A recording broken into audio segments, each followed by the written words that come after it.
Hey folks, welcome to episode either 38 or 39 to this episode of Biomassed. I'm not really sure which one it is, and at some point somebody's going to correct me. And the more I talk about 38. the more I talk about the fact that that I don't know what episode it is, the less likely this Rye is able to actually edit it out like he attempts to do every show. So we do have a pretty full house tonight. We're going to get going right into the intros here in a little bit. We're going to do our normal CPM update with the team that we have on. Also, we're going to talk a little bit about halves, i.e. tanks and or ground vehicles, I guess, in addition to halves, heavy attack, heavy assault vehicles, whatever those things are. Thank you. And once we do that, we'll talk a little bit about some of the iterations that Rattati has put out now officially about PC in terms of sort of their first kind of official cut on what may or may not be the next evolution of PC. And then we'll see kind of where the conversation takes us. But like I said, we have a lot of folks on tonight, so let's go ahead and get going. We're going to start at the top of the list. Lethargic, intro, please. Hey everyone, it's Lethargic, a crit heavy member of Bloodline Rebellion. Awesome. Bam. Good evening, BAMM HAVOC here, part-time bacon enthusiast and full-time beer lover. Yeah, cheers. Good deal. Godin? Hello, I'm Godin, drifter, and your fishy overlord. Yes, okay. Iron Wolf? I'm CP1 Iron Wolf. I serve as the council's secretary, and don't put water on me, I might rust. Oh, goodness. I will. All right, Pokey, or correction, Oceltot. Hello, I'm Oceltot, aspiring forum warrior, your friendly neighborhood commando advocate, and Galente advocate, also part-time avocado advocate. This bodes well for the show. Pokey. I'm Pokey Draven from OSG Planetary Operations and co-host here on Biomassed. SMB. Yeah, SirManBoy here, member of CPM1, one of the directors at Mall Labe, which is in General South Alliance. Thanks for having me. Good deal. And Zell? Yep, CPM1 Soraya Zell, and a co-host here on the show. Okay, and I'm Jason Larison. I am one of the co-hosts here on Biomassed. I am a member of OSG Planetary Operations, and I fly with Agony Unleashed in the Eve side. So let's go ahead and jump right into it, guys. We got our kind of our stock panel of CPM members, like our regulars here with Iron Wolf and SirManBoy, and we also have our co-host Raya. So, guys, is there anything on the hook that you can give us from the CPM world? Don't all talk at once. Okay, I have gone in contact with CCP Frame about the elections, and he said he's putting something together for everyone to see. So hopefully that'll be available to you guys pretty soon. As far as other regular busy work, we've been really busy trying to keep up for Toddy. He's just going like 100 miles per hour, and it's a lot of stuff to do. Awesome. Okay, well that's definitely good news. I'm curious, are you guys keeping up with the what's happening on the Eve side with the CSM summit? Yeah, I've been reading the notes day in and day out as they come out. So yeah, that's pretty impressive. They're actually getting summaries, executive summaries of the notes out essentially 24 hours after the discussion. They've done that 4 days in a row. That was pretty impressive. Yeah, it's something that they have not done before. It's usually a process that drags on for months, and it appears that actually CCP Logibro has done a lot of the writing for that this year. Yeah, now these aren't the full minutes either. My understanding is that actually comes later. This is literally a summary, like roughly about a page and a half summary of each of the individual meetings that they've had over the last 4 days. And I thought I was absolutely amazed when they started releasing those because, like you said, I'm used to those coming out over weeks. I am curious, guys. I know we've kind of kicked it around or mentioned it in passing, but are you guys looking at doing like a Shanghai summit at some point? I know there was a lot of talk about that at one point. It still talks. Okay, like you guys are asking to do it, or there's just they're trying to figure out the logistics of it? I don't think I'm allowed to go any further details, so we're just going to leave it at it's still under talks. Well, at least we got something out of him this week. Well, no, I think and the reason I asked, it wasn't to put anybody on the spot. It was literally, it is a highlight event for the CSM on the Eve side when they execute their summit, and that's usually where that's one of the tangible ways that players get to see what the CSM is doing and how they are interacting with CCP. And you also get a good picture of perhaps some of the things unfolding in the near future.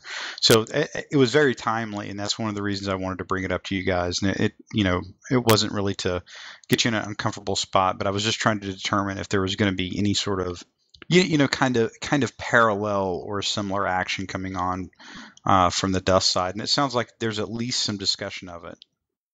I mean, it's just one of those things I wish I would be able to talk with you more frankly, but I'm afraid that this belongs into the realm of deeper within CCP's own business, and that's probably the reason why we're not going to be able to talk about it any further. So okay. I do apologize for that, but we are still talking with CCP about the possibility of having this summit, and I really hope that we actually do get one. But that's between CPM and CCP to figure out. Yeah, sorry, Jay. Yeah, no drama, guys. Like I said, it was just a timely topic to bring up. Okay, all right. So let's kind of dive right in, and we'll kind of kick it off with the first topic, which has been sort of the revive or the kind of the zombie rise up of the HAVs or the tanks, if you will. And there's been a lot of discussion about ground vehicles writ large that have been offshoots of the tank discussion. So what I would like to do is basically, I'm going to turn this over to Pokey for a minute to basically give a very brief recap of sort of where we're at in the process. Like we all know that we started out with the Rattati, okay, boys, let's try to figure out this tank thing post, that's basically what it said. And fast forward to this point, if you can give us a quick recap of roughly where we stand, and then maybe we can kind of open it up for some thoughts, because I know we've got a couple, three very active vehicle players in the room tonight to provide some feedback. So does that sound okay to you, Pokey? Pokey? Silence. Okay, Pokey. So if you don't answer me, I'm going to turn this over to Godin, and whatever he says, we're going to. He's not even in the channel. Damn, this is my ultimate opportunity for a troll. Well, I was gonna basically say what Pokey would say. Okay. No, sorry. Yes, I would. You have to work with me on this. This was your opportunity to say whatever you wanted, and we would just all claim it's what Pokey really said. All right. Just saying, but we're the Vex okay. I am here now. Sorry, my net likes to disconnect at the worst possible time. No drama. So basically, you were about to give us a brief synopsis of where we're at in the tank / ground vehicle discussion, and roughly where we think it's heading based on your guys' interaction with Rattati, and then we'll kind of go from there. Sure. So basically, Rattati came out with a second thread and kind of archived the ones he had before, but basically I would say he did a really good job at picking through the feedback and getting out some of the best points, at least in my opinion, of what the player base actually wants. So I'm glad to see that. But overall, what we're looking at, and this is specifically for the HAVs, he really hasn't commented on LAVs yet. That's kind of a pet project further down the line. He's looking at it, but it's not a focus right now. But basically what we're looking at is kind of a rework of everything. For the HAVs, specifically, one of the big ones is we're moving to a tiered system, so there'll be standard, advanced, prototype tanks. They will have all the same slot layouts, but the lower tiers will have less resources, meaning you can fit less lower tiered modules on them. And so there's going to be two types of basic HAVs. There's going to be the standard one and then a solo HAV, and basically these tanks come pre-fit with turrets, and the standard one's going to be pre-fit with kind of like those yellow turrets or weapons you see on your starter kits where you can't remove them, but you can swap them if you want. But those come pre-fit. You cannot remove them. They're on there. And the standard ones will have a large turret and two small turrets, and the solo will have just the large turret. And that's, I think, kind of a workaround for not having a vehicle lock, which we should have, but regardless. And then the resources adjusted accordingly so that they have equal fitting capabilities, taking into account the lack of smalls or whatnot. Beyond that, what we're moving to is having two variants of the tanks for the advanced tier, or rather the specialty tier, and one is basically what you'd call like a destroyer, or it's like a heavy anti-vehicle tank. It has no small turrets. It's going to get bonuses to its large turret. It's a glass cannon, lots of damage, very low defense, very easy to kill if you're an infantry. So, that's going to be your tank killer. And then there's the, I forget what he called it, but it was like a heavy, it's an ultra heavy attack vehicle. And that's going to be basically like a very slow, very high defense, bonuses for your small turrets. That's meant to be like an infantry killer, but like a marauder? Right. Like he's intentionally avoided the terms marauder and enforcer, but that's basically what they are. So yeah, that's what you can kind of expect is the two basic tanks and then the two advanced tanks. Some other minor things, like he wants to add in fragmented missile launchers, which are a bigger radius, less direct impact sort of thing. Add in some of the old modules we had, like tracking computers, heatsink, stuff like that. That's all good. And he wants to have some, as he quoted, repurposed hulls. And so he's going to have two, instead of, we obviously don't have the models or the art assets for the racial vehicles. What he wants to do is take like a Caldari, the Gunlaji model, and paint it like, rusty, and that will be like a Mimitar variant, and then take the Galente model and paint it gold, and that's going to be the Amar variant. So we'll have pseudo-racial vehicles. They won't necessarily look that different other than color, but they will behave as if they were that race's vehicles. That's a good step. That's a good step in the right direction. But I mean, that's mostly it. He hasn't really, gotten into direct numbers or anything specific like that, but he's kind of outlined this is where we want to go with it, and give me numbers, because he's admitted himself he doesn't really know vehicles that much, so he's relying on the community a lot. So like I said, he took the feedback really well in the first thread. If you got ideas, you got proposals for numbers, get in there. He's listening, he's watching, so that's good stuff. But yeah, that's about it. Okay, all right, so let me open it up to the floor. What all you bros think about this? The only thing that I'm not sure about is the solo HAVs, because like they have the same sort of fitting, right? And he said that there's going to only take away the fitting requirements for the turrets. So what's the point of adding that when you can't really use it? Because you're going to be able to make the same sort of fit with the solo vehicle versus the regular HAV. So yeah, what's the point? That's actually something that I brought up, and I have a bit of a concern with, is my standing issue is that if you have more people involved, it should be harder to destroy. And I think that the issue with having the solo have and the non-solo have be effectively the same is either you're making a solo tank way too powerful by being equivalent to a 3-player tank in survivability, or you're making the 3-player tank underpowered because it can't because it's 3 people that can be destroyed easily by 1 person. 1 person should equal 1 person, and I think that a tank that's effective with 3 people should be much more durable and much more capable.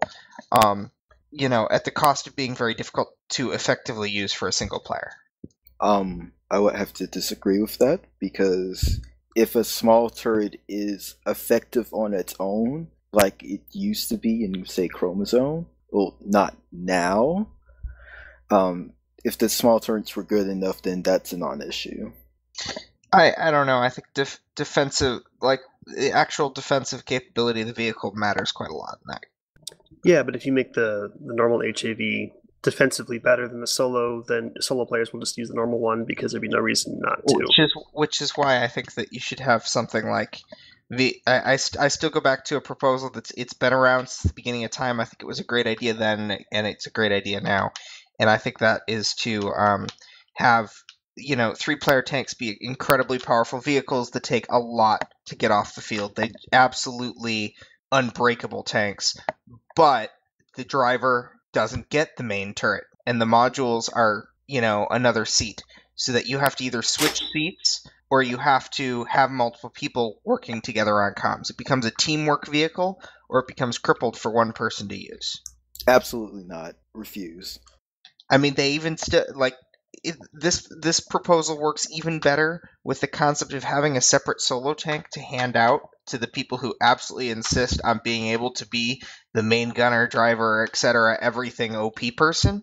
That class still exists, but I think this is a great opportunity to create a vehicle class that absolutely hinges on teamwork to create an incredibly powerful vehicle. Assuming you've got your teamwork, though, what's the trade-off then? Because if you've got your teamwork and everyone's doing what they should be doing, it has no drawbacks to being so powerful.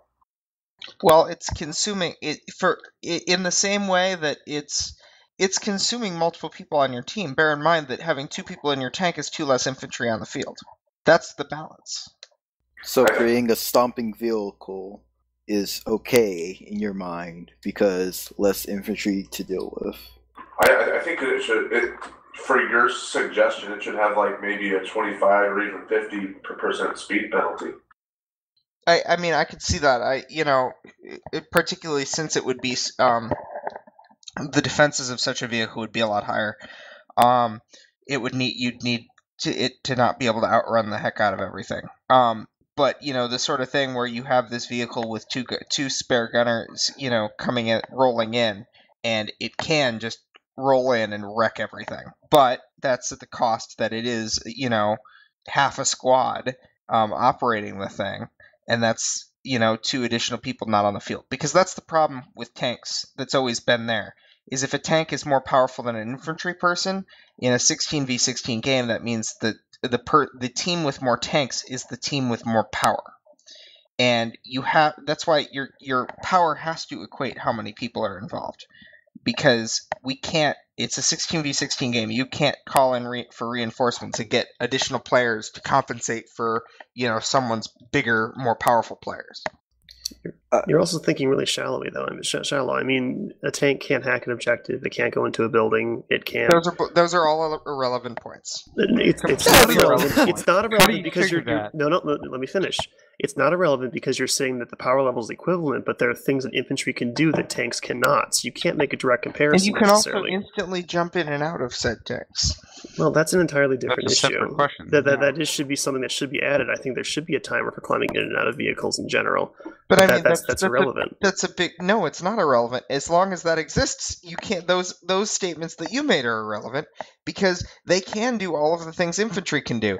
I've seen, I remember seeing gameplay where they'd roll, 4 tanks to an objective, surround the objective, and one guy would jump out of their tank and go hack the objective. That's the thing I've seen in game more than once. Not in the current balance, but the point is it's not, it's not like you're actually taking any sort of crippling effect whatsoever in being a tank. You're saying that as a tank, I can be in a tank and I can do everything an infantry can, because what your example is not someone in a tank. That's someone getting out of a vehicle and going and doing something and taking a risk by getting out of the vehicle. No, while taking no yeah, because being surrounded by three other tanks defending you is a real big vulnerability there, Pokey. Yeah, teamwork OP, nerf it. Is that what you're saying? Well, no, the problem is when you have that many vehicles that you can have on the field that are greatly more powerful than the infantry suit, that means that the most vehicles you have is the most power your team can have. That's very relative to the geography of the map. There's a lot of maps where they have urban sockets that tanks are not that useful in. In almost any case, it's 2/3 of every map. It's easily winnable if you have tank dominance. And when you look at the fact that then you are controlling where people can play on the field on the other team, if you have vehicles and they don't, it's not. It doesn't make a lot of parity sense to be able to say that this vehicle is going to be more powerful than X number of other people, or take X number of people to drive away / hopefully actually be able to destroy. Which maps are you thinking of that tanks in general or vehicles in general can control more than half of the points on it? Most of them. I would strongly disagree with that. Because typically on a 5-point map, which is your standard PC map, you've got 3 objectives inside the complex and 2 on the outside. So the 2 on the outside, yes, are open. They're more vulnerable to vehicles, which is probably a good thing because vehicles need to be irrelevant. But overall, they are still only controlling 40% of the map. No, for you've got a lot of 4-point maps too in the rotation, especially for PC as well. And the other thing is that even in the case of say, one of the few city sockets that are completely unreachable by a vehicle, or the outside sockets that some of are in fact a little bit difficult to get to actually say hit someone at the point with a vehicle, you still control who goes in and out of that point completely. Excel, I'd just like to point out that going into a city at all with an HAV, it's like a death sentence if AV's in that city. Just like to point that out. In an earlier point, you were complaining that if one side has vehicles and the other side doesn't, that the side that doesn't have vehicles is screwed. But if you don't bring the proper tools to a fight, you really can't complain about being ineffective. Well, the question is how many tools are required for that fight? Again, if it's one tool, forge gun. Thank you very much. If the balance, depends. The balance is created that one player's tank can be destroyed by one AV, then that's balanced. If it's not, if it requires multiple people, if you're talking about a tank making a tank powerful enough, then it's that it needs multiple AV, then the tanks are OP. Or if you create a situation where someone has a 3-person tank, like these non-solo tanks, and then it still only requires one AV to kill it, like it pretty much does now for solo tankers, then you're actually making AV overpowered because the defensive capabilities of 3 players is essentially been thirded. Which is why I said if small turrets were capable enough to defend the HAV, then that would not be an issue. Yeah, absolutely. Because what Godin's getting at is that if large turrets, which as Rattati has stated, are meant to be an AV weapon, and so like all AV weapons, they are not easy to kill infantry with. I mean, you can do it with some of them, but it's very hard to do. I mean, hitting someone with a plasma cannon or a forge gun, unless in a certain situation, is pretty difficult to do. So a solo tanker innately is weakened because he's going to have a harder time dealing with AV infantry because his large turret is not good at dealing with infantry. But if you have a 3-person tank and it is manned with small turrets which are designed to kill infantry, that tank is innately stronger at dealing with more people because it can actually fend off attackers. So you're thinking too shallow, which is pretty common in people who don't actually run vehicles. But the fact of the matter is, it's not just a defense number balance. There's a lot of situations where it's about the terrain, it's about the effectiveness of the turrets, it's about the effectiveness of the weapons, where they're being fired from, how the situation is. And so you can't sit there and just say, oh, well, they need to be, 3 times easier to kill because it's only got one guy in it. It's more to it than that. I'd also like to point out something that you said, Pokey. You said that large turrets are supposed to be AV, and I would not necessarily say that. I would say that they need to be anti anything that's big, like installations, or if they add in my point of structures, things that could affect the map that you could destroy and repair and stuff. Those too, stuff like that. Yeah, I mean, this goes back to Eve, basically, where big turrets are meant to kill big things and small turrets are meant to kill small things. That's really what it comes down to. It's more than just damage and defense. It's, damage application and effectiveness as well. Of course. I think Rattati's been playing Battlefield 4. This sounds like Battlefield 4 mentality. The tank shell, if you miss the individual on the field, wait for the gun to reload, fire again, time delay, so on and so forth. And the turret on top is your anti-personnel sort of thing. Tank on tank or tank on left. Yeah. I think he's been playing Battlefield 4. He's borrowing ideas. I like these ideas. Well, that's just common sense, more or less. Because just think about it. You have a big ass turret. Why would you use that to shoot at something so insignificantly small compared to your big vehicle? Because I've got a forge gun and I'm gonna go stick it up your ass. That's what Oh dear, I don't know. Oh no. I went on and I pulled up the maps, the actual skirmish maps, and I'm looking at I think pretty much all the 4-point maps right now. I'm honestly not seeing what you're talking about, Zill. I mean, the majority of these maps have more than 50%, over half, 60% of the points in locations that are either A, inaccessible, B, extremely difficult to put effective fire on from a tank position. The closest one that gets to what you're talking about is line harvest, because 3 of the 4 points are relatively open, and the fourth one you can argue that you could probably, like Skirmish Alpha, you could push a tank down onto. So that's literally the only one that I could see that fits the description that you're talking about. Okay, Jay, well, Blind sometime Harvest you me is the map so diagrams and a ridiculously red easy. pen, and I'll show you. But it's kind of hard to discuss map design over a podcast. So, I can agree with Jay on this because, I'm a pilot. I go through this, and he's right. Most of the maps, if there's a point, it's usually very hard to get a shot in there. Just because those areas are so... No, those areas are so small to get into. It's not just about being able to hit the hack point. It's being able to determine who can get into the hack point in the first place. Because every single outside objective is an island surrounded by massive amounts of open free space. And sure. And that means if they want to dismount their tank to come in and try to take the point, I have killed a lot of people that have tried that or stolen their tanks. Like a lot. Like that's generally why tankers that know what they're doing don't get out of the tank. At all, ever. As soon as you get that in that thing, either you get out to switch fits or just get rid of it, or you keep in that thing the entire match. Except for Duda 2000. The fact that you can keep it for the entire match. Yeah, fair one. The fact that you can keep it for the entire match is probably part of the problem. Oh, I've seen some pros who do that too. On occasion. So, I had some questions in regards to Rick post and racial parity. Is he planning on giving us maybe some projectile turrets and maybe some energy turrets for our new beloved tanks? Possibly. He hasn't really mentioned it specifically. It's mostly focusing on the hulls right now. That's later down the line if we get to that point.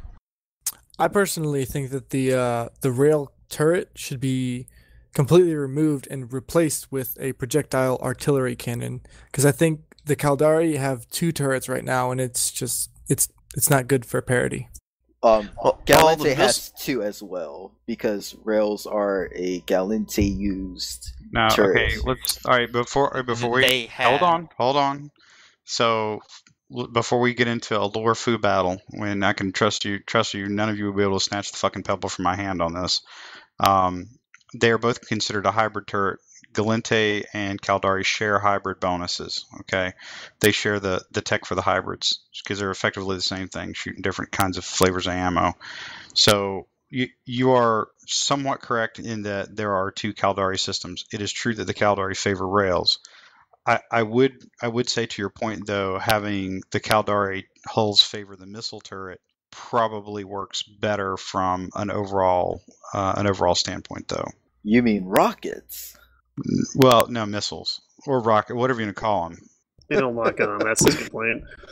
I just hate people calling them missiles because they don't work like missiles. They're actually called missile turrets, aren't they? Yeah, I know. Funny. Which is the problem. It just annoys me. So you have to manually fire your rockets in Eve, huh? He's got you there.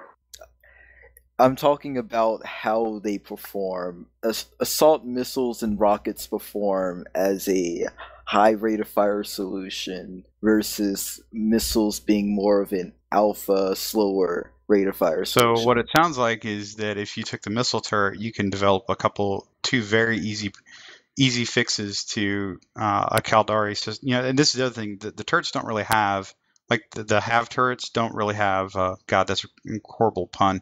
The tank turrets don't really have variants to them, the larger ones, if I'm correct.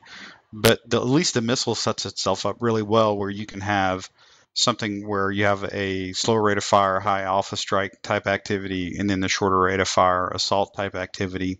And then if you treated the rail and the blaster as sort of variants of the hybrid class, you're probably onto something. And then you can get into the game later of potentially adding, the beam or the pulse lasers, which I think might be some art activity with the same turret, that kind of stuff, and some numbers in a spreadsheet.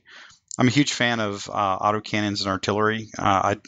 Again, you'd probably have to use the same art assets and then work some kind of special effect and some different numbers in the spreadsheet. But it sounds like you could kind of get to something pretty close to the weapon structures that you have in Eve, which technically would fit probably closer to what like a tank is running. Like a small turret on an Eve frigate is probably maybe about what you would expect to have on a tank.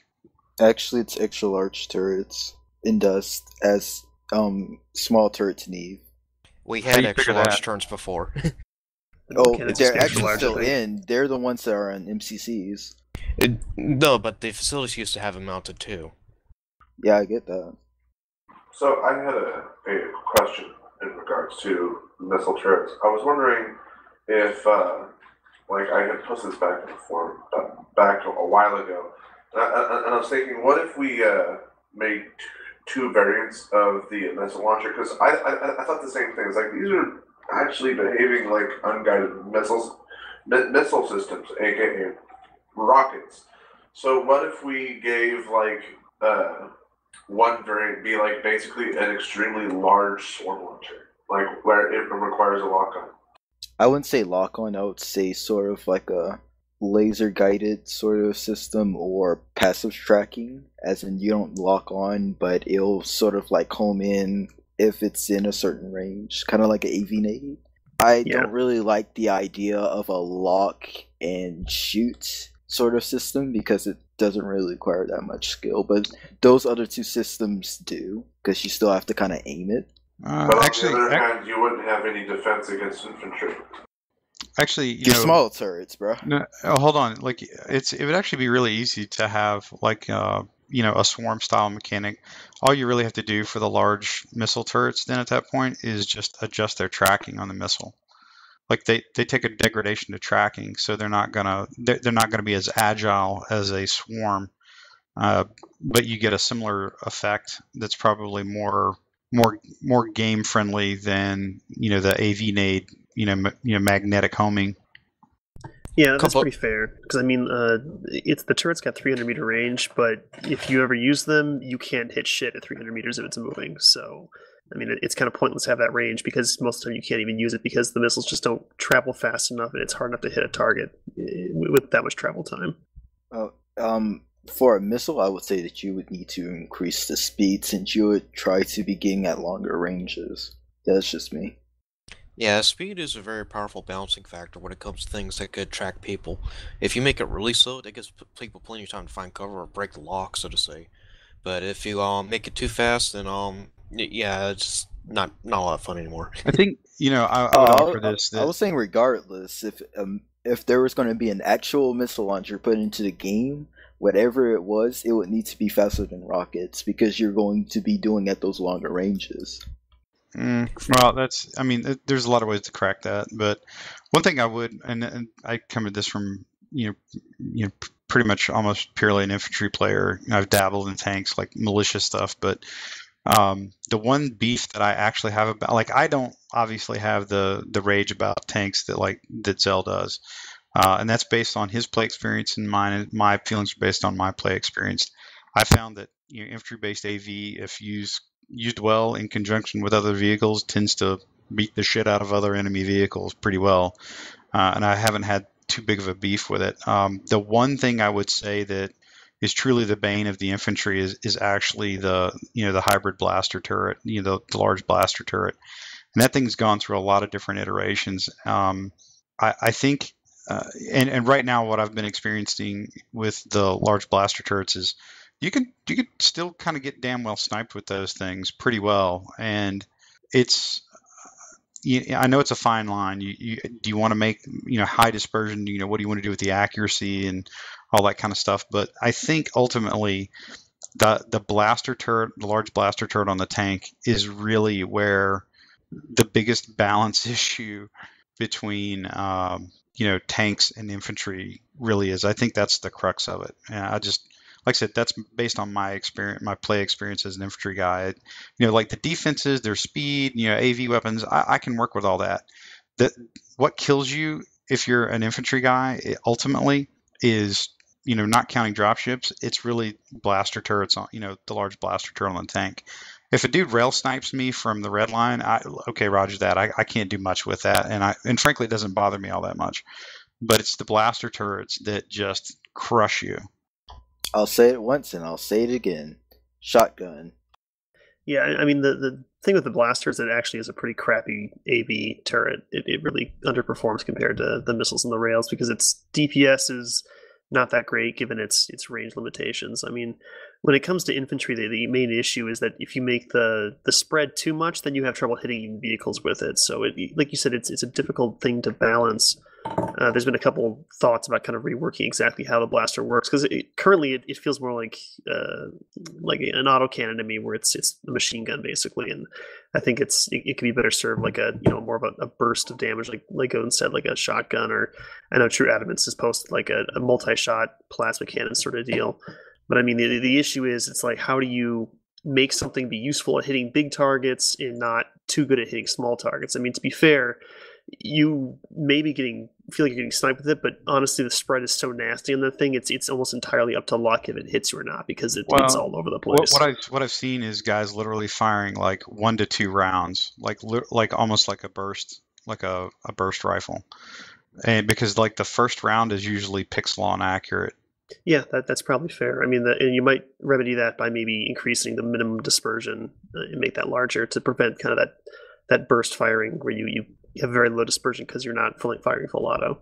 Yeah, and that's like I said, that's kind of my only beef about it is at a distance of I think around 200 meters, I was getting pummeled pretty bad by basically blaster turrets taking single fire shots at us, and it to their credit, they were using the mechanics given to them, so I don't fault them for that. But again, it goes back to that's really the ultimate anti-infantry tool that tanks have. So I don't really know how to balance that. Maybe your idea about first shot dispersion would work well, but I know it'd probably make some of the tanker crowd go bananas.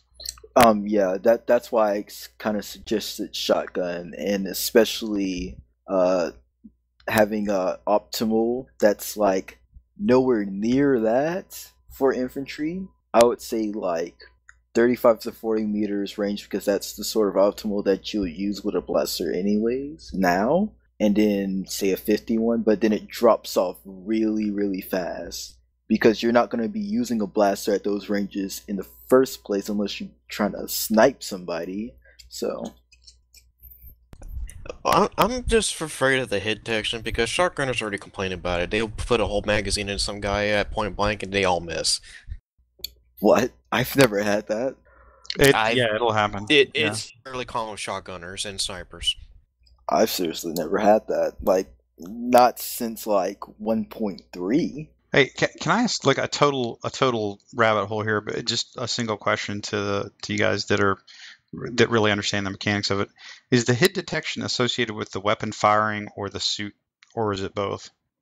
It's generally been associated with the weapon in question. Okay, no, I was just yeah, because some weapons it's just like it's so bad, and sometimes it's because I noticed that with large blasters. It used to be that I could hit fine with my blaster hitting a vehicle, right? But as smaller the vehicle got, it would be harder for me to hit because of hit detection. And in infantry, sometimes it just wouldn't even do anything. That was about chromosome to 1.4, 1.5. And then it started to get better over time. Okay. Now, so let me kind of progress the discussion a little bit. I know there's been really the majority of the focus has been on tanks, but have there been some secondary discussions on other ground vehicles, like working the labs and doing some other stuff like that? I tried, but no one really just caught that on. The assumption is there that we'll eventually have to do that as well for the LAVs and the dropships. And right now the conversation is not focused around them is because, well, those things are expected to be easy out the door because there's not much to do with them. Okay. All right. That's fair. I think in the LAVs, honestly, if they work the small turrets, if they get the small turrets in a good place, that will make the LAVs pretty useful. That and ultimately the vehicle skill tree is really the biggest thing that holds the LAV back. That's just my personal opinion. I would say that it's more of because LAVs at the moment and really over time, as the Tech 1 version anyways, they've not been really useful. And because A, the small turret sucks, B, the fact that that third passenger doesn't really do anything, and see it, the thing handles like a sports car, and most of the time when you're using the lav, it's off road, so it's like this thing's painful to drive. The other thing is that your gunner is extremely exposed, and there's no way for the driver to, monitor his health effectively to know to get the duck out of Flash. Yep, Yeah, that's fair. As I said before, I'd really like for them to remodel the lavs and their handling, so that those two problems would be handled. As I suggested, Ritati should go look at the crew's raid spec vehicles as far as handling and some sort of Doom buggy like look for the modeling and protection for the gunner. Yeah, I'm sitting here just thinking about it. I would there's a part of me that says I would rather do away with the single, like the little tank destroyer idea, or modify that where that's not a tank. It's like an LAV that mounts like it's, imagine like an A-team, and duct tape strap of a railgun on top of a lav. And that's basically what you're running around. And that to me, there's some comic value in that, but it would actually be pretty cool. I always thought that should be a MAV sort of thing. Yeah, I'm with you. And also, how hard would it be to put a cloaking device? Not that hard, but we're going to be a bigger question on balance. I would love to see a tank decloak in front of like a squad of dudes rolling up to an objective. That would be so cool to have it for Black Ops HEV. Before that, I would like to see vehicles in general just be given the equipment slots. I'd be pretty terrified of a cloaky tank. I've always thought a cloaky dropship for deployment would be really, really cool, though. Force Recon dropship, like, bro. No turrets on the thing at all. Just like zoom in, drop stuff, and disappear. That'd be legit. That'd be fun. But does the cloak interfere with locking with swarms? I would think so. Please, God, say yes. I have that would no be idea. Terribly. All right, hold on. All right, Lethargic, you had something? Okay. What are you guys all scared about of a cloaky tank? The thing could be blue and it's big, and you're not going to miss it. That's like being scared of a cloaked Titan, in Eve. You're going to see its silhouette, Yep. if it's cloaked. Well, I mean, how much the silhouette is affected by motion would probably have to be tweaked for vehicles. Otherwise, the cloak would be pointless on vehicles. Yeah, because vehicles' main thing is movement. You're able to move. They're bigger. They would have probably more advanced cloaks, much closer to, much more capable cloaks, more to the tone of a starship cloak. So, on that, just a total. I had to throw this in here. I've thought about it several times, but I've never actually written it on the forums. I can tolerate almost anything with a cloak, as long as it decloaks when it gets within a certain radius of another player. I've often thought that a lot of the drama associated with the cloaks and the scouts would have been fixed if you got within X number of meters of another player and you decloaked automatically, just like you do in Eve, by the way. Anyway, I had to add that because it was on the tip of my tongue. I'm sorry. I would be fine with that if you could use equipment while you're cloaks. No. Brought it up for the LAVs, and so much that the scouts are the ones that get the fitting bonus to a cloaking device, and the lavs kind of fit that comparison in vehicles, Which is why the scout lav kind of existed, but wasn't really a scout. I'd really like to see those things come back looking like actual scout vehicles. If you gave it a scanning bonus and a cloak and no gun, that would be legit. I would like to see some sort of probing device. Like you could have more accurate details in the area. Like say if there was like an HAV in the area, you could get like a scanning bonus and a cloak. No. Hold on, let me... Deployable scanner, so to say. It would display it on your HUD, like wherever it is, and then it will tell you all of its details or something on the lines of that. I haven't really thought this through. yet. That's So, clear, but I'm rolling with you on that, bro. do you understand sort of what I'm saying? Yeah, I do. Okay. I'm just offering though. We also get caught. I do this too. I get caught up in like how it works in Eve versus how I want it to work in Dust. And the reality in Dust is there's no such thing as E-War. And E-War in Eve is like orders of magnitude different than what it is in Dust. Yeah, So, I know that. It's like Yeah, Battlefield 4 has mean, more E-word than Dust. That's kind of sad. So now on that note, guys, I do want to progress the discussion a little bit. Iron Wolf brought up something. He's got a really cool thread that he pulled up on the forums this week. I kind of want to throw the kind of conch over to him, if you will, about HAV names and sort of a little bit of the kind of the lore food that goes with how do you name vehicles, things, and stuff, and keep it in line with the New Eden sort of vibe. Iron Wolf, would you mind talking a little bit about the thread that you put up and some of your thoughts? Okay. Basically, I sat down with Spiritati over the when he started bringing these new HEVs holes up, and basically told him that hey, the Caldari vehicles are still badly misnamed because they're all named after weapons. Which, if you were a long-time player of EVE Online, Caldari have never named any of their vehicles after weapons. It's always been after animals of sorts. This is something more of a Mimitar thing, so it says, okay, fine, put a thread up, and we'll talk about it then. So here we are. So not only are we trying to rename all the Caldari ground vehicles, but also the potential future MR vehicles, and also the new hulls, such as the prototype and the advanced hulls for the standard vehicles. So Okay. there's a whole lot of things we could potentially name. I mean, heck, we could possibly potentially name the Warbarge class if we tried. So there's a lot of things to name, and I put up a really large list of ship names already been used in EVE as a guideline for making up new names to our Dust 514 things, and gave guidelines as well. So there's definitely lots of lore. There's definitely lots of background to a lot of these names that people are suggesting, and why it would fit with the certain race. And it's been a nice back and forth between some of the more crazier lore nuts. I had submitted a thread that Ratati actually reviewed it and said he liked. I know Iron Wolf checked it out and Soraya did, but did the rest of you guys? Now, can you throw a link to us? Yeah, give me a second.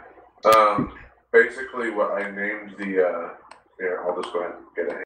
Hey dude, as long as the Mimitar guys name their ships after dumpsters, rusted metal, and gaffer tape, you've got my vote, bro.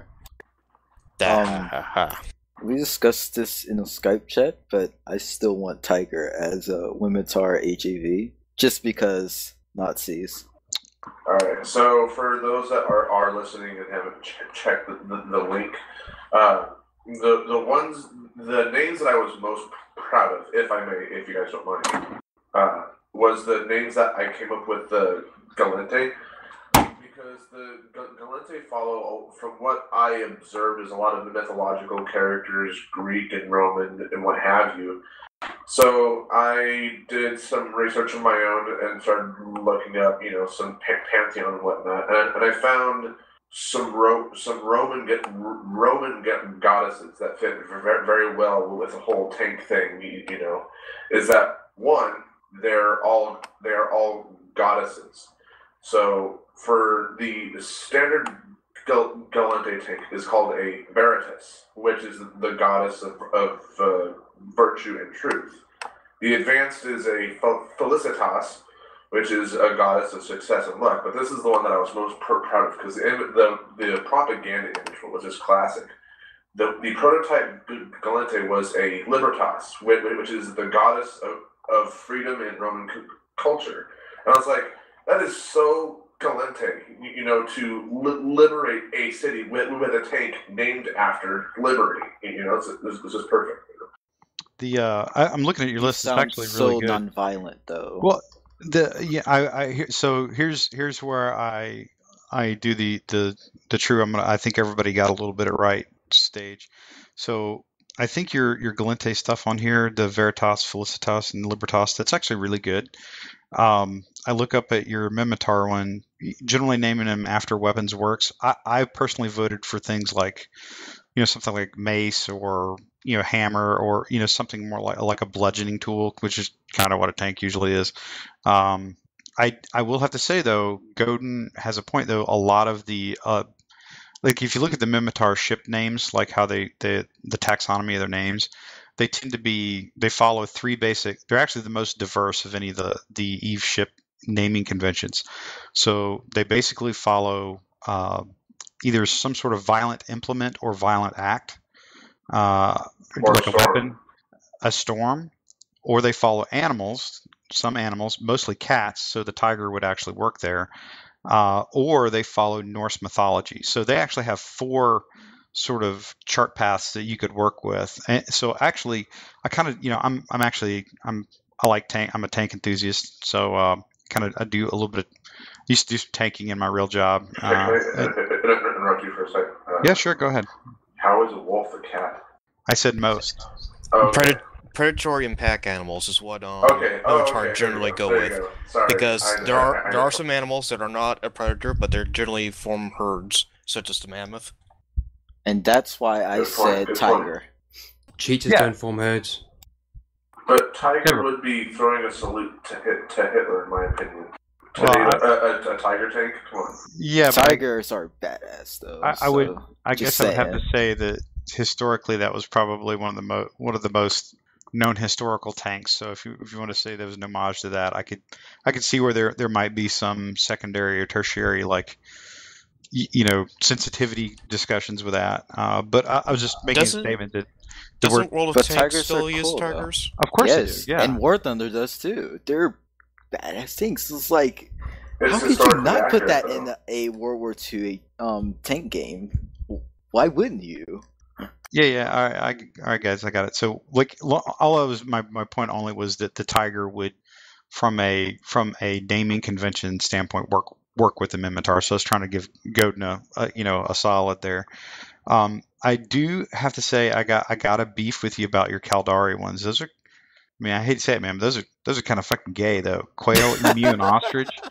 I was trying to think of ground-bound birds. Would you That's all I okay, could come all up right, with. hold on. Let me work with you for a minute. So it doesn't have to be ground bound. That's number one. It could be any number of different things. And I would also point out that there's more than a few mythological creatures that follow into the Caldari naming convention. And for the record, for everybody that thinks they're like fucking space Japanese, there's exactly one ship name in Eve that has like a Japanese background, and that would be the Tengu. Those are disgusting. Just saying. Yeah, well, Isn't that a cartoon character or something? With a penguin or some nonsense? What the fuck? It's a Japanese It's a demon. mythological bird of sorts that No, has been it's known a- to. It's a magical being, which is a common word for demon in Japanese. But it's a transformative animal. Sure. You don't know what it usually looks like, but most people say it typically looks like a crane. So of that, like you could actually stay with the bird theme, or you could go with what I was talking to Iron Wolf about earlier. Is if you look at the Caldari, most of the missile boats, like the missile specialist line in Eve, they're actually mythological dogs and hounds. So you could probably come up with a variety of different names that are associated with that. Yeah, like I just Googled it and came up with like 50 that are actually, some of them actually pretty good. Like, I mean, a tank called a Hellhound. Yo, what's up with that? I mean, there's some options there. I think you could get away from things like quail, which is something I used to. Quail. Good Seriously, LEDs. you put quail.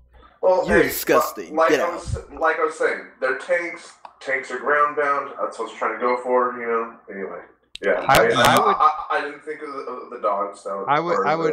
I would actually rather we go down the Michael Crichton route and find dinosaur names, which are somewhat in line with being, ancient birds. Good point. So anyway, I'm just gonna go and Raptor. steal some names from World War II because those are just great names. Okay. What about those Marn names though that one of the posters put in? I thought that was pretty good. Well, I looked at yours. I thought Disciple was actually really, really good. The Missionary and Pilgrim, or Christian Missionary and Evangelist, not too sure about. I didn't see the ones that Iron Wolf. What were some of the ones that you had in your thread? I have quite a few, but the thing with the ones I'm getting is that we're arguing who does it belong to, because a lot of these names have origins in Sumerians and Babylonian, which That's would okay. automatically default to Glinty. But because Sweet. they're all in the same general area, though, is some of these terms are used by the early Jews and Catholics and Christians. So it's really confusing. Is there a zealot? Yes, there's a zealot. Yes. Heavy assault cruiser, I think it was. Okay. Yeah, I don't. I that's like the weakest I've got in Eve is like I don't really have anything Amarian. So, yeah, I don't know. either, and I've been in for a long time. I just don't really do Omar. I just don't like the gold chips, man. That's it. Yeah. Yeah, I don't like lasers. Lasers I are pretty know. legit. Lasers can be really I just legit. don't like them at all. I got to take 2 smalls, didn't like them at all.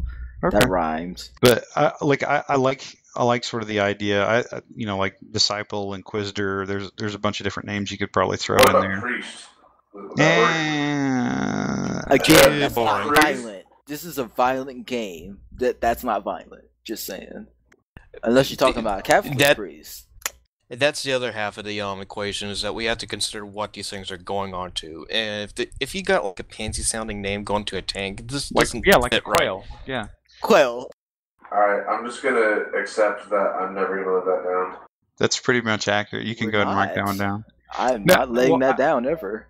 I think now. All right. So to kind of refocus this to Iron Wolf's point, I think that kind of goes back to it. And that was a little bit, by the way, where I came from the Mimitar thing. I liked the idea of naming them after weapons, but I thought mace and hammer or spear worked better than shiv and machete for a tank. So so I see exactly where you're coming from on that Iron Wolf. I think you could probably pull up. Dare I say, you could call one a Templar. There's a lot of that. That would be the ultimate dust lore tie-in right there. That would work out, and you could probably find other knight-like names that you could probably work in there. It'd be pretty cool. The most if you had a lot, you unusual would call it a Hospitaller. Yeah, Hospitaller. I was about to say that. So is Hellcat used? There's not exactly a Hellcat in Eve yet, but there are very similar ones. Now, but anyway, I did want to highlight the work that you were doing on this Iron Wolf, because I'm a big lore geek on the New Eden stuff, and that's one of the things that I kind of always wish that Dust had more, was a much deeper, kind of touch inside the New Eden kind of lore stream. But for a lot of very understandable reasons, it didn't. So I did want to highlight some of the work you were doing on this. Well, for anyone who wants to help out with more additional names, I have the threads currently stickied and features and ideas under the name of Taxonomy of Dust 514 vehicles. So pop in, read through the threads, see what other people have posted, see if you can come up with something better. Yep. Well, I've put out mine too. Tiger for Women's RHAV and Hellcat for something. That would be a good one for that Tank Destroyer map. Hey, hold on. Who was talking just a second ago? The Pope comment? That was me. Yep, go ahead. I was just saying, as a kind of a little joke thing, I just want a tank named the Pope. No, I refuse. Shut up. Get out. No. I want a tank named the Poop. I think that's what we call Madrugers nowadays, but hey. I call mine Maddie. Okay. I think All that's pretty common. I think we've exhausted. All right, I'm going to call it now. I think we've exhausted the topic. We have.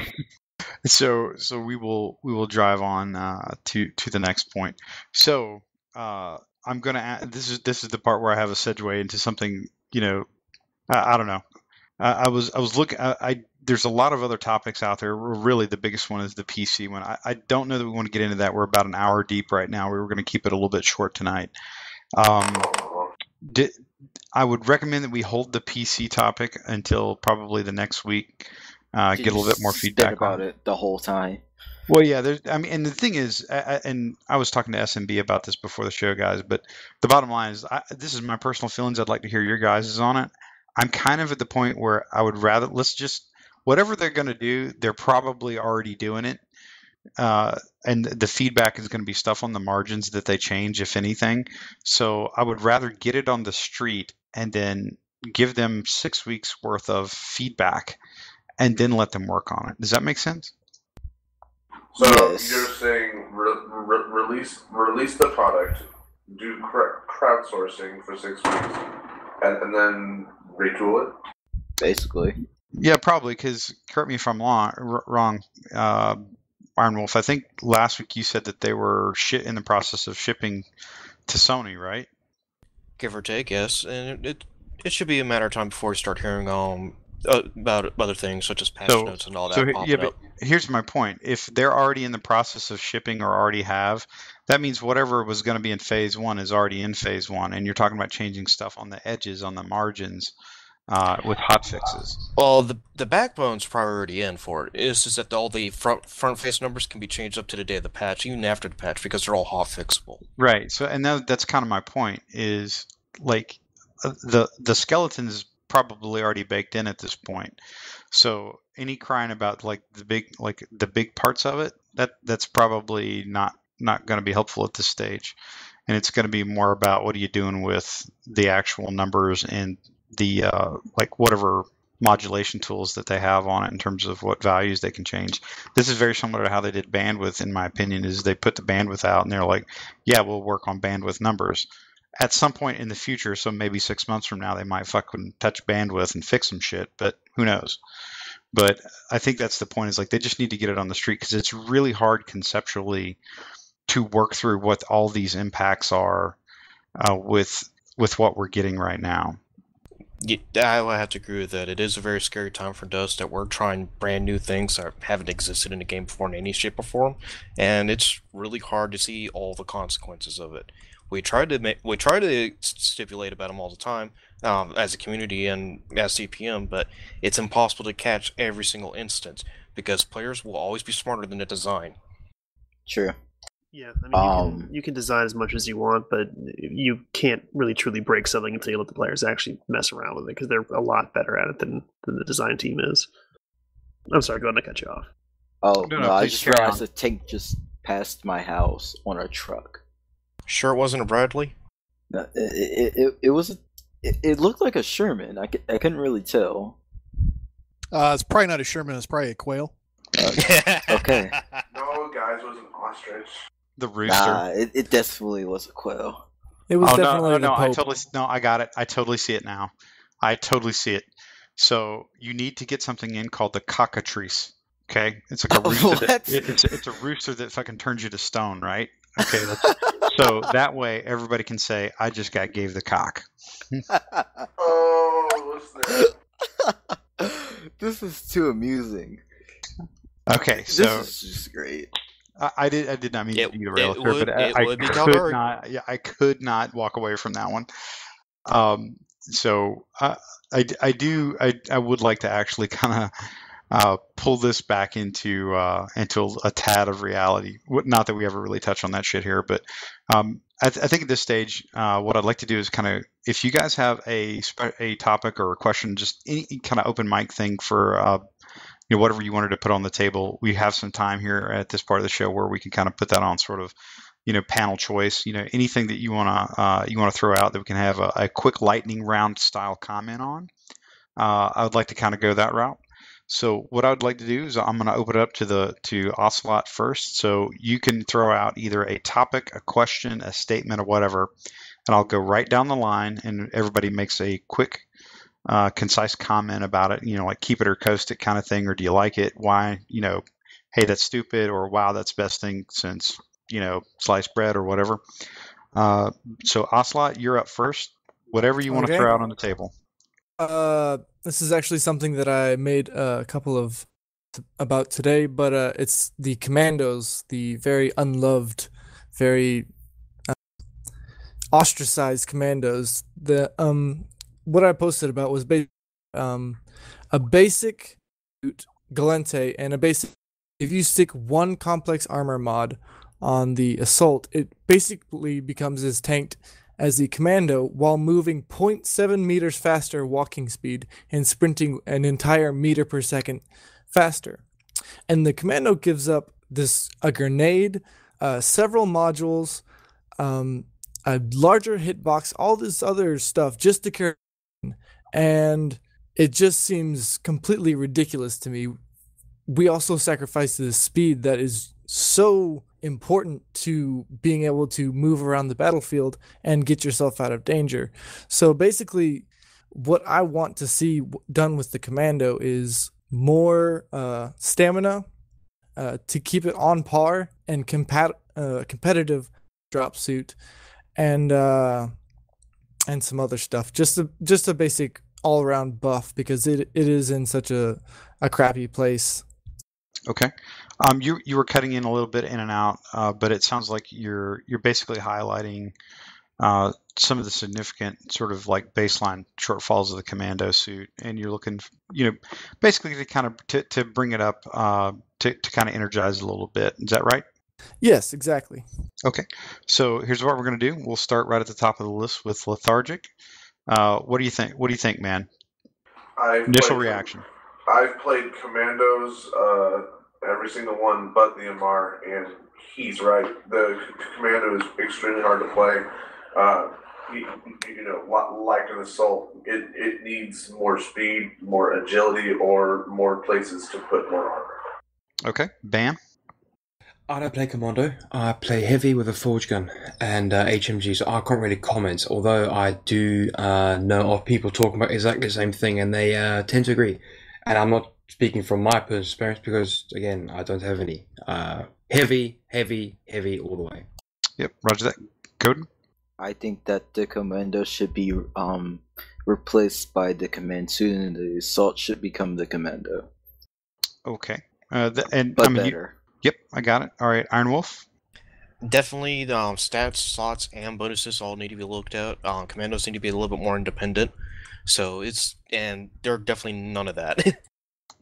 Okay. And my thoughts, I would really like a command suit. I don't know that it has to be the commando, but I've wanted a command suit in Dust for a long time. B, I think the commando ultimately needs to have a role defined for it other than being a big fat slow assault or weak heavy.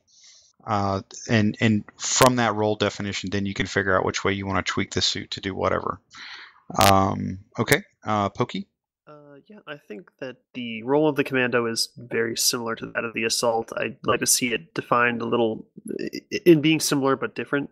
But like Ocelot brought up, I think maybe more slots perhaps to match the Sentinels, a little more mobility, probably a little more stamina. I think overall the commandos are in a decent place. Like I like the direction they go. They just need to have a little bit more of it. So just a general buff overall would be solid. Okay. SMB. I'm assuming, by the way, you're about to say something about can you fit a rep tool on a commando or dual wield rep tools? I wasn't going to say that, but what I was going to say is get in line behind the Logis, dude. We need to get that fixed first. Okay, Zell. What was I doing? Okay, and another incredibly cogent comment from our CPM1 rep on the show. Dear fuck. I was reading the Skype channel. I was completely lost. What am I doing? Say something good or bad about commandos. Commandos suck, and they should really just be assault suits, and that's that. And wow. Ocelot is now going to be trying to put on something called a bounty system. Okay, all right. I agreed with Zell. How? Well, I just wrote that down. Okay. So, now, in line with that, lethargic, what's your topic for the lightning round? Go. I was thinking about maybe having a module for AI turrets on your vehicle. Ooh, I like it. All right, BAMM. Do you want me to ask my question? Because I will. In just a second, can you hit up on lethargic real quick? Like thoughts on an AI system for small turrets and tanks? A module, to be precise. Yeah, Look, again, I don't play tanks. I play a very, very niche market, heavy and a forge gun. And the only thing I know about vehicles is the color they burn. And they burn the color of tears of many vehicle pilots dying miserably and sending me hate mail. So, whatever you do to it, I'm still going to kill it. So, yeah. You're just going to enjoy. Work better, work less, I'll still kill it. Godin? Dear fuck no. Just no. Okay, all right, Iron Wolf. Players already hate AI killers in a lot of the games, and we don't need to be adding more stress to that. Okay. My thoughts. I would like an AI turret, and I think if you skill it up, it should be heavy skill investment, but it should be pretty lethal at its highest tier. And if people bitch about AI, then sounds that sounds like a them problem, not a game problem. Okay, Ocelot. Yeah, I don't have any problems with that. I think there's some balance issues probably that need to be addressed. Like I think it'd be super cool if it was kind of like a module that you activated as kind of a defense mechanism. Like, oh shit, there's a guy there. Let me turn on my turrets now, and then they burn out after one clip or whatever. And also I think that developing AI in general, kind of personally, I'm looking forward to at some point, whether it's in Dust or Legion, PvE, and so I think developing AI is good for that. Okay. Tinfoil hat moment. I'm going to have to say no, because I think it devalues the value of having multiple people in the same tank. I think it makes that less of an advantage, and I think it should be a big advantage to have 3 people in a tank, not just using AIs to fill the role. Okay. And SMB. Yeah, I'm kind of where Pokey is on that as well. So cool. Sarai. That's 2, buddy. All right, no problem. BAMM HAVOC, what's your topic for the lightning round? What's your question? I want to know why we aren't getting represented at Fanfest and why the CPM haven't been sent to the China 4A Summit, because I'm looking at all these Eve guys and they're doing all their awesome bits and pieces, and it is really good to know what the CSM, should I say, is doing for the Eve guys. Why can't I have that? Why can't we have that? That's what I would like to know. Well, okay. I share your it's actually a topic you brought up on the yes. chat we had yesterday, believe it or not, so. Yes, and so that was a good chat. Yeah, for the fucking life of me, for once you and I agree on 1 or 2 topics, and that was one of them. Jesus Christ, something's happened to me. No. We do need, the summit is definitely something that I wish we had already. It's one of those things that I think is the most effective at the beginning of the term. And obviously, we're way past talking about a summit for the beginning of the term at this point. But I think it's very valuable to get to sit down with the developers and be directly present in there. I mean, that being said, we with the devs we work with, we have gotten a very, very solid interaction and a very good communication between us. I get that, but let me put you into perspective here. All right, just quick perspective. All right, I'm going to be going to Fanfest 2015. All right, yes. You're going to go, and 2 or 3 others of the CPM going to go. Do you really want me rocking up to that round table with you guys, JC, and a few devs, and all of us talking about Dust? I think not. I'd like some more representation of the Dust community at Fanfest. I really would. Can we get CCP to get you guys all across there?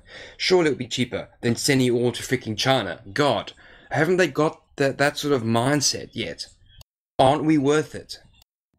I think that it would be, after there was a statement about CPM Zero's kind of sort of summit at around Fanfest, and it being very much of a disservice to the concept of a summit. And I think that trying to, pitch that as a summit solution isn't the way to go. As far as at FanFest, my personal inclination is that we've had 2 awful keynotes, and I don't really want a 3rd awful keynote.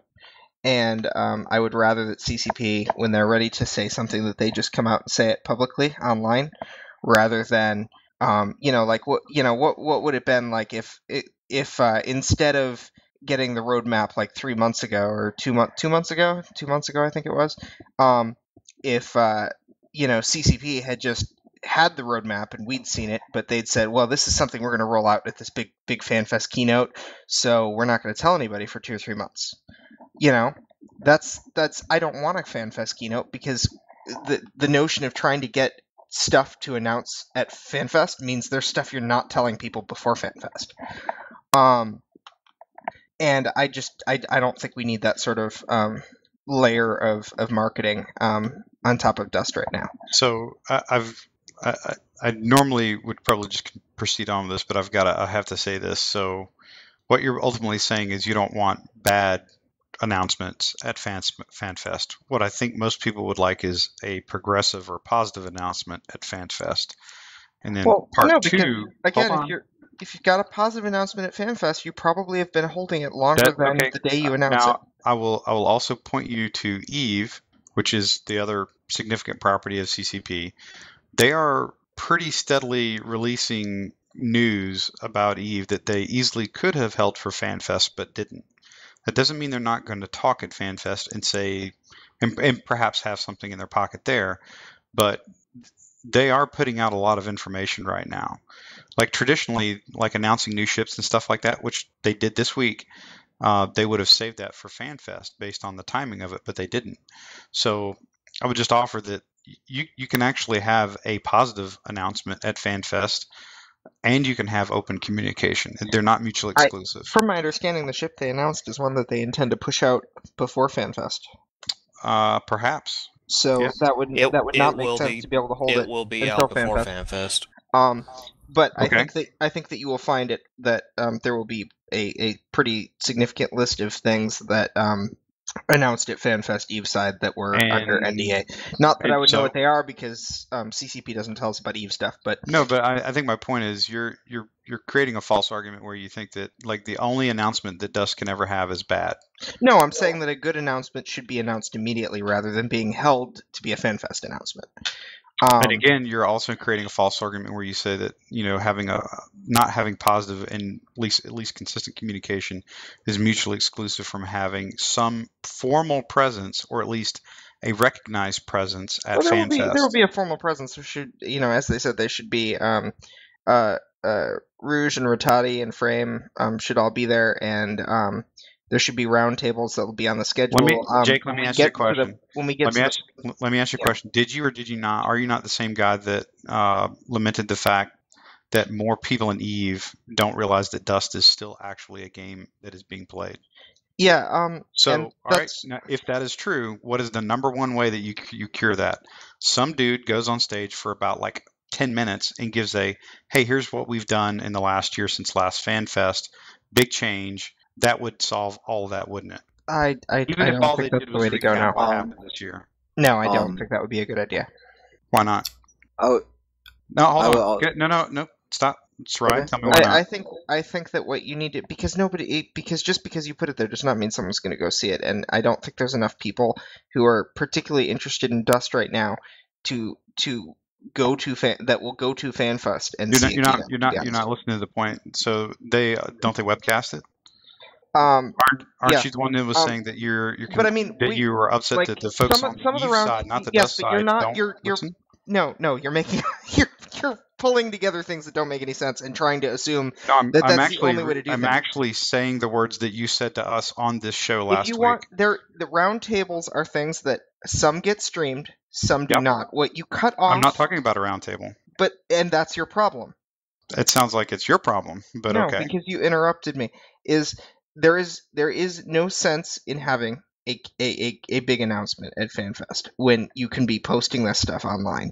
There are better avenues to communicate to players of both Dust and Eve.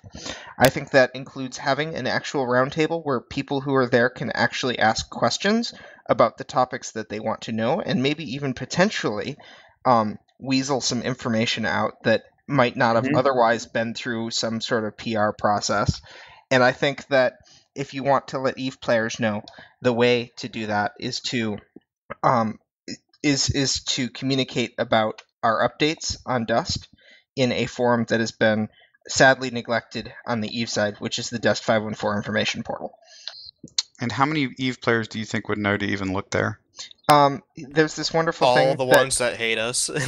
Here's the thing. If you use the Eve forums, which I take to assume you do, I am guessing that at a certain point you've probably done what I assume most Eve players do when they go on the forums, which is click that fancy tab called Dev Posts, which shows every blue post regardless of Do you actually think that most Eve players would actually go to a post in the Eve forum, in the Dust or I guess the dust subform, I guess is the right way to If you describe it. if you even are on the Eve forums and you hit the dev post tab looking for Eve news, and you see, whoa, there's a dust release coming out soon, and there's patch notes for it, and that's something that you're going to see. Maybe you don't click on it, maybe you don't care, but you can't say, "Oh, Dust is dead." Isn't that game shut down? You know what the because last you didn't see blue the detail. tag that posted in the dust forum was on Eve? Yeah, it's horrific. It's old.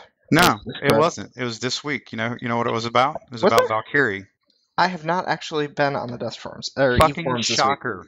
I've been on the Dust forums, not the Eve forums. Dude, holy shit. I don't. The next play time you for fucking Eve. open your mouth and you want to try to school somebody, try doing your fucking homework, dude. Jesus Christ. I'm gonna go look right now. Dang, that was as bad as the Rattati burn. All right. Yeah, I'm looking So, at the Rattati before burn was we go fantastic. crazy on this, all right. Yeah, by the way, I totally didn't see that one coming. That was one of the better forum zaps I've seen in a while. Where's the dev post in the It's in the Dust information portal? It's about a guy asking for Valkyrie and Legion information, and he was asking, I think actually asking if there's going to be something at FanFest. I'm looking at the Dust information portal page, and there is no blue posts above the lock barrier. And in fact, I'm on page 2. I still don't see a blue tab. I'm still trying to reload it. Are you sure you're not thinking of the Valkyrie information portal forum? I know the post was asking about Legion. Hang on. Because if it turns out it's not there, after all that crud you just gave me.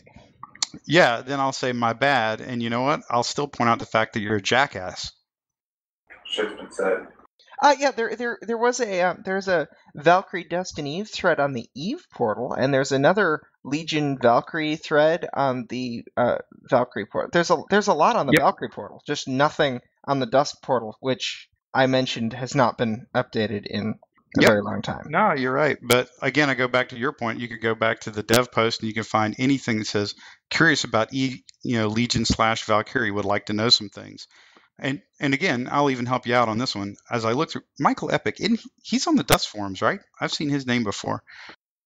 Let's see. He's going down the line and he's asking a lot of actually pretty decent questions, actually, just what we talked about. And CCP, God, I can't say this dude's name. There's nothing in here about Legion or Dust in here. It's Karak. He's a Valkyrie dev. So he can't really answer anything about Dust. No, I'm totally with you. But my point is, like, even if I do clicked on anything that said Legion, Dust, or whatever, right now they're not finding anything on the E forums, right? Right. Someone should be putting that there. Well, yeah, but I would also offer that most people probably aren't. They probably give a flying fuck about any of that shit if you're on the Eve forums. There's probably a few of us over there, but not many. So where else would you want to get the information out? Perhaps like the number one location that all Eve players pay attention to, like FanFest. Like that is where news gets put out by CCP. Is it not? Yeah, like big down the line things, which is what I was going to sort of suggest, that instead of putting out like news that stuff is going to be coming out within like the next maybe 3-6 months, do stuff like after that, like big things that might come down the line. It might get changed, it might not, who knows, but it will maybe come, and they're just talking about it, and then they could put up like forum posts to like sort of talk about it. Yeah. Okay. I'm responding. I'm sorry. I'm trying to type and hit the talk button at the same time. So to Iron Wolf Saber, well played. Yes, the lightning round is still on, and I apologize for derailing it. So we'll go into a speedier lightning round. Let's see. Godin, anything you want to put out on the table real quick? I am your overlord, all of you. That is all. Man, Catmerks is still whooping you on that, isn't he? Lies! Okay. All right. Iron Wolf? Wait, are we doing lightning round or shoutouts? I'm trying to do both at the same time, only out of the interest of time. Okay. Actually, lightning round, yeah, because we're going to go through this real quick, and then we'll just start our shoutouts. Vehicle equipment. I'm sorry, say again? Vehicle equipment. Ooh, good one. Good one. Sure, Lethargic? Sure. Yes, please. Bam. I know you've got a forge gun. I got it. Godin? Yeah. As I said, Forge gun, sure, die. sure. Okay. I actually like the. I had not thought about that before. It sounds cool. Pokey. I'd like to see more detail of your thoughts, but still make a thread. But it sounds interesting. I already know what it is. I say sure. Yep. And SMB. Random thoughts. I want Team Deploy. If you support Team Deploy, speak up. Get on the forums. Very excited about war barges. I can't wait to have a war barge. That's amazing. And I'm going to Fanfest. So if you're a Dust Bro, find me on the forums. Find me on Twitter. Just find me, and let's set up a big Dust meeting and get some beers together, guys. So You and I can have Icelandic KFC, bro. Seaweed Nice. fishy bird, yeah. can't wait to eat the skull of a goat or whatever the hell they eat over there. Oh my god. What the fuck? You know what? I'm gonna go ahead and call that this is very indicative of the show. So that's awesome. SMB, best lightning round ever. Dumb question. So Soraya, you and SMB are both going. Iron Wolf, are you going? No, I'm too poor to afford it this year. I believe there's 4 CPM going. I think. Who's the other one? Cross is going. Oh, Cross is going. Oh, that's cool. So it'll be Cross, Soraya, and Zell and Zatara? maybe? No, Denny. the Oh, fanboy Denny. extreme. Yeah, yeah. No, Denny. what was I thinking? I should have known that. Sorry. Does he tell you what costume he's going to be in? I'm not joking either, by the way. He does do cosplay for this. Oh, he's bringing something else this year too. Oh, okay. I don't know if he's doing a costume this year. I do know he has something else he's working on. So, Are you guys going to follow? Are you guys going to do the costume thing with him? Oh God, no! I can't do costumes. I think Don't he's be gay, cosplaying bro. as a. I'm going as Bat Dad, dude. Shit, get your shit together. Fucking do it. I just got a message from Denny. He says he's going as a whale tank, so look out for it. Oh If my god. I would go in what I would think a pilot suit would look like. Yeah. So the Mimitar light suit. Okay, Lies. look at it. It has an oxygenator and everything. No, I that's should buy not what I like think a pilot suit would look like. I should buy like No. a Star Citizen T-shirt or something and wear That that, would be to fun. FanFest. Just That to would that kind of That was like, a lockbox. really good. like you have some sort of if there's any sort of opportunity they have CPM on the in front of a camera, I'm sitting there with the Star Citizen T-shirt. that would be kind of like how Lars Ulrich went on the Grammys with a Napster T-shirt. That was fucking hilarious. I could totally see that. Oh my god, that lightning just struck me. I think I just equated Zell to somebody cool. Holy shit. Okay, sorry. That's funny. Zell's not cool. What are you talking about? Zell is the Fonz of the CPM, if you didn't know. No, he's not. He's not cool at all. I'm getting more drunk. This is sweet. So, all right. So, in the credibility slippage department, SMB is tanking quickly. All right. Is he quail? Ha ha. So real quick, guys. Like Zell, your pitch, comment, question, whatever you want for the lightning round, and then we're gonna jump into like a blazing set of shout outs. Comment. I loved and adored a particular Rotati post in the half thread, and that's all Well I've got said. for it. You all know what it is. Yes. Yes. All right. So on that note, now we're gonna actually do shout outs, and we're gonna roll through this with a quickness. So lethargic shout out. To Roman 837, just hoping he's excited about this new PC thing. Sweet. Bam. Any shout outs other than beer and bacon? But beer and bacon is definitely part of it. Just thanks to you guys for letting me be on the show and causing trouble as always. Yeah, thanks. Beer and bacon for life. Yeah, and thank you for SirManBoy for confirming Dust 514 on the PS4. Cheers, bro. That is not true. That's bullshit. I'm tweeting it now. Lies! Okay. Let's see. Godin. Okay. Shout out to my mom because she got me a piece of chocolate for my foot because my foot's like throbbing right now. Shout out to Quails. Shout out to Reverse Mermaids, and shout out to all you motherfuckers. Sweet. Okay. Iron Wolf. I'd like to give a shout out to all the people who have been contributing to the taxonomy thread, especially True Adamants and Mina Longstride, and it's been a lot of work just trying to get all these things listed. Okay. Let's see. Ocelot. Shout out to yourself, Jay, and the Biomassed show for letting me come on here today, and shout out to Savage Bullet, my corporation. Cool, man. All right. SMB. Now you can say something randomly. That would work well. I just got a couple of shout outs. A shout out to Iceland. I'm coming, sucker. I'm coming for you. And I also want to give a shout out to Godin's mom. So thanks. Okay. Thank you for giving a shout out to my mom. Oh God. Okay. All right, Zell. I'm gonna give one of my shout outs to actually BAMM for yesterday's interview thing. I think he said he's posting that tomorrow. Yeah, tomorrow at around 10 o'clock GMT, yes. Okay, so that's a thing, and just my usual shout out to the Podside folks for letting us abuse and their server when they're not using it. So Oh, cool. Pokey, are you up again? Yeah, I'm back. Sorry about that. Shout out to Jay and Zell. I like it when Mommy and Daddy fight. It's entertaining. And shout out to Reverse Mermaids for Hinox.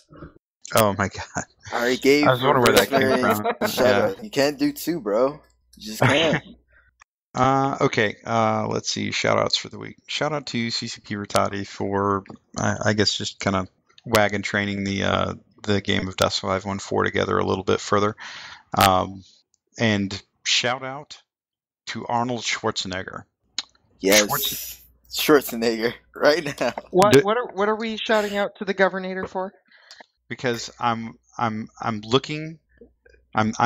wanting to see some time travel action so that we can go somewhere and figure out what the fuck is CCP doing with Legion and Dust. I told you, bro. I told you. SirManBoy SirManBoy gave me, he spilled the beans, bro. That's 514, PS4. He spilled the beans, bro. You can hear about it tomorrow when I post it. In all honesty, I like no, seriously. Like my shout out is to Rotati. We do that a lot. I mean, but mostly because he truly is really driving a lot of the game right now. I think, or at least he certainly is publicly. So hats off to him. Hats off to the CPM that are still participating in and being CPMs. And even though that I think they're definitely in a role that was different than what was envisioned when they first got elected, I suspect. At least that's kind of what the feel is. Hats off to the ones that are actually still participating on a consistent basis, because we know that you're actually doing some work. Even if we don't always agree with you and we think that you're mildly fucked up sometimes, we do appreciate the work you do, at least I do. So with that. Thank you. I did say you. Sure. But you implied, Zell. No, I was talking about Croc. You had a lot of shit going on in real There's life. times you can just say, you can just detect who's being mentioned, and I'm like, just to say, Bam had a question yesterday about why the CPM trolls, and I'm like, and he was asking each CPM member there, and I'm just like, oh, that one's for me. I also asked the question is why don't the CPM play Dust 514 anymore? That was meant for somebody else who didn't pitch it. No. Yeah, but we all felt that one. That probably could be meant for more than one. Not me. One specifically. That's true. Okay, so a certain pilot. No, that's all fair. But and in all honesty, like I don't question generally the people's work that are continuing to work. Like I said, I agree with some and disagree with others. It's all about the perspective of the player. So that's just thoughts there. But anyway, guys, we really appreciate. But we had a packed house tonight. But really appreciate everybody that there was on the broadcast. We have a few that are up in the listening room. So definitely appreciate all you guys that have been downloading the show. It's a lot of fun to do this. It's kind of aggravating to do it sometimes, like most podcasts, but that's just kind of how these things work. I think it will be more interesting as the months go on, and as if CCP is continuing to hit their release marks, there's going to be a lot of things that will be of interest to talk about. So that is one of the good things is I was looking forward to maybe the next few months in the show and in sort of what could be getting laid out. So you never know, guys. We might see an actual, a revive of Dust, if you will. So it is one of those things where it's just really difficult to tell what's going on, but I kind of like the direction we're going. I just wish that there was a way that we could bring perhaps more people into the game long term. But without knowing what the long term is for the game, it's really hard to do that. So, guys, we're going to bring episode 38, 9-ish to a close. 38. You were good. 38. Then you lost it. No, well, Yeah. I kept going back to like I couldn't remember if it's 39 or 38, but so we're going to call episode 38 to a close. And again, appreciate everybody coming on, and we appreciate all the